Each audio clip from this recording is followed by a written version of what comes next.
Magandang araw po sa lahat. Paalala po, ang Pro Information Hub ay hindi affiliated ng anumang ahensya ng gobyerno. Lahat ng mga impormasyong inahatid dito ay masusing sinaliksik at kinuha sa mga lehitimong sources o kaya naman sa mismong website ng ahensya. Bago po magkomento, siguraduhin na panood ng buo ang video. Magandang araw sa lahat, lalo na sa mga SSS pensioners. SSS naglabas ng bagong revised guidelines patungkol sa Annual Confirmation of Pensioners o ACOP. May mga ilang pagbabagong ginawa ang SSS sa pag-comply ng ACOP. Narito ang Part 1, pakinggang mabuti at pakitapos hanggang sa dulo.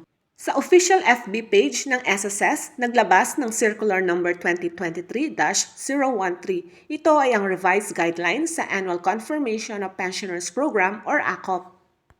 Ang ACOP ay tumutukoy sa pag-report ng mga SSS pensioners ng taunan para maipagpatuloy ang kanilang nakukuhang monthly pension. Narito ang mga SSS pensioners na dapat mag-comply ng ACOP. Una, ang mga retirement pensioners na nakatira sa Pilipinas na may edad 80 years old and above starting March 2024. Pangalawa, mga retirement pensioners na nakatira sa abroad. Pangatlo, total disability pensioners.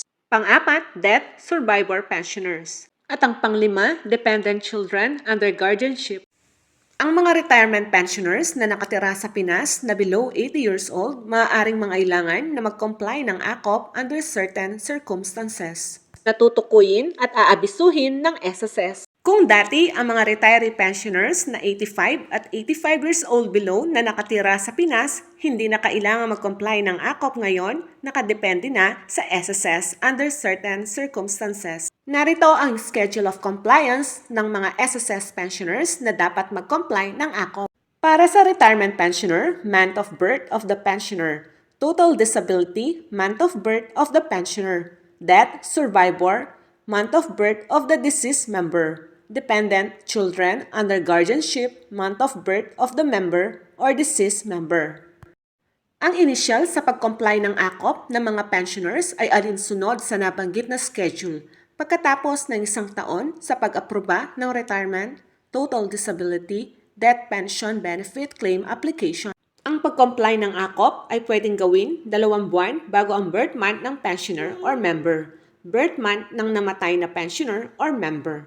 Ang circular na ito ay magkakaabisa kaagad pagkatapos ng paglathala nito sa pahayagan, sa general circulation at ang pagpaparehistro at pag-file ng 3 kopya ng published circular kasama ng Office of the National Administrative Register. Yan po ang Part 1 ng ating revised guidelines sa ACOP. Ang Part 2, abangan po ang pag-download dito sa ating channel. Muli, magandang araw po sa inyong lahat and God bless us all.